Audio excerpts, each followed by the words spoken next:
nombre es Stephanie Chacón, soy estudiante de Psicología Clínica en la Universidad Bicentenaria de Aragua y este video es sobre la historia clínica. Mediante diapositivas les voy a ir explicando poco a poco.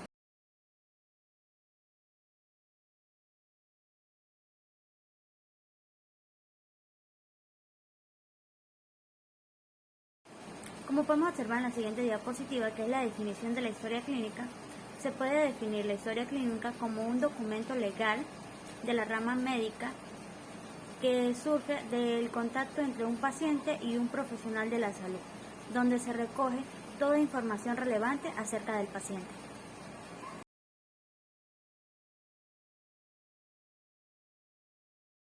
Como podemos observar en la siguiente diapositiva, que es la importancia y causas del médico legal, la medicina legal tiene como finalidad y hallazgo la comprobación de pruebas en el cuerpo del hombre. Esto quiere decir que todo lo que tenga que ver con el paciente y que tenga que ver con los problemas del paciente requiere de medicina legal. ¿Cuáles son las diferencias entre la historia clínica según grupos etarios?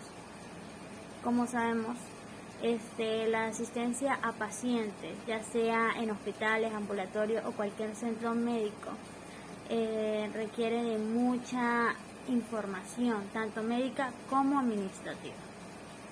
Ese conjunto de información es la historia médica.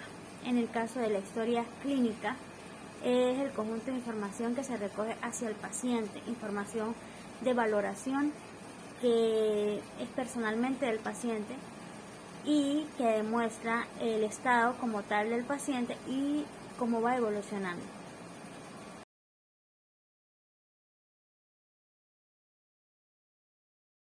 Como podemos observar en la siguiente diapositiva, que son las partes de la historia clínica, serían datos generales, motivo de consulta, antecedentes del paciente, perfil social, personalidad, historia familiar, examen mental, diagnóstico, plan de orientación psicológica. ¿Qué son datos personales? Se refiere a la información que proporciona el propio paciente.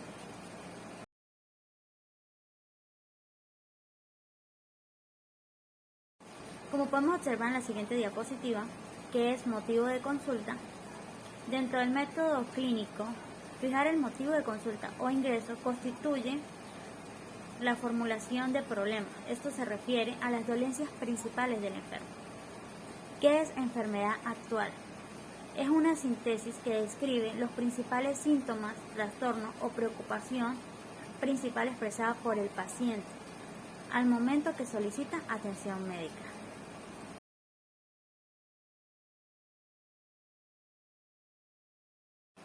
Como podemos observar en la siguiente diapositiva, que es la historia personal. La historia personal se constituye en varias partes, como entender el pasado y su relación con el problema emocional actual, perinatal, principios de la infancia o final de la infancia, edad adulta, si tuvo un embarazo, si tuvo complicaciones en su embarazo, si fue cesárea o parto natural, si consumió alcohol o algún tipo de sustancia en el embarazo, entre otros. La historia personal engloba muchas partes de la vida de la persona, tanto como de su infancia, su adolescencia y desde el momento de su nacimiento. Antecedentes psiquiátricos familiares. Es importante recoger toda información de los antecedentes psiquiátricos familiares, como si hay trastornos psiquiátricos, si hay tratamientos farmacológicos, si fueron ingresados a un centro psiquiátrico, si hay hábitos tóxicos. ¿Por qué? Porque esto ayuda a tener una mayor definición del problema que pueda presentar el paciente o la enfermedad o trastorno que pueda estar presentando.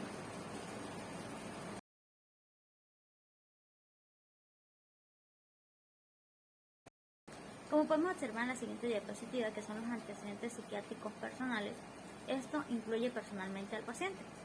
Los antecedentes psiquiátricos personales son como si el paciente haya estado en un tratamiento psiquiátrico antes, haya sido ingresado a un centro psiquiátrico, qué medicación ha tomado, duración del tratamiento, el motivo de la interrupción del tratamiento, la evolución que tuvo en ese tratamiento, todo lo que tenga que ver con ese tipo de antecedentes.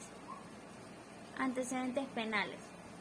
Se trata de los acontecimientos que el paciente ha tenido con la ley, como si ha estado en la cárcel o en un reclusorio o ha cometido actos ilícitos que hayan sido marcados en comisarías.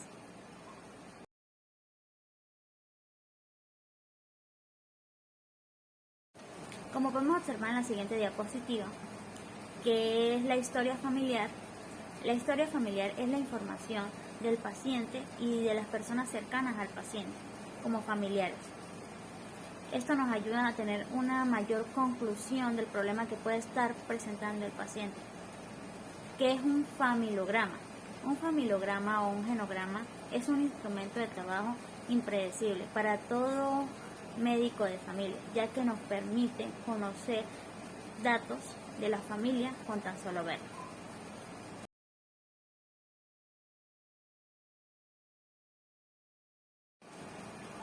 Como podemos observar en la siguiente diapositiva, que es un examen mental.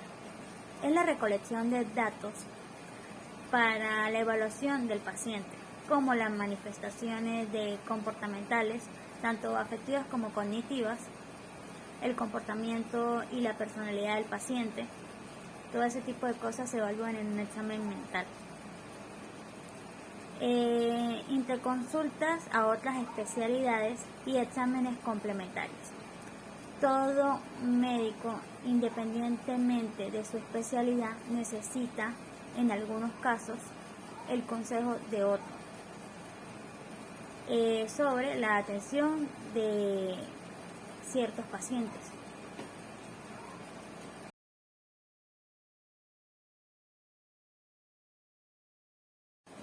Como podemos observar en la siguiente diapositiva, que es la impresión diagnóstica, es la percepción que tenemos del caso en total, una descripción interpretativa del caso evaluado.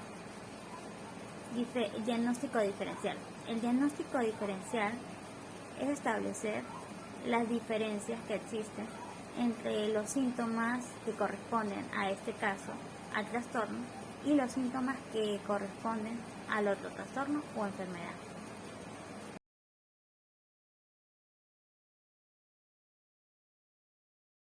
Como podemos observar en la siguiente diapositiva, que es el plan de tratamiento, el tratamiento psicológico es una intervención realizada por un profesional clínico para solucionar el malestar psíquico de una persona a través de la aplicación de técnicas psicológicas.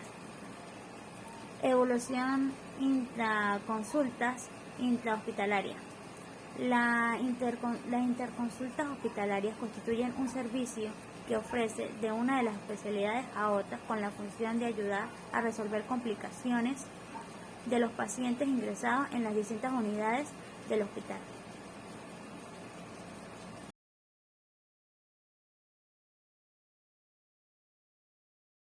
Como podemos observar en la siguiente diapositiva, que es el pronóstico consiste en determinadas indiferencias predictivas que elabora el profesional con respecto al curso del trastorno antes y después del tratamiento. Aspectos éticos, jurídicos de la historia clínica. El profesional sanitario, para prestar una buena y adecuada asistencia, debe respetar todos los derechos del paciente y cumplir con todos sus deberes, aunque en muchos casos es difícil dada la realidad asistencial.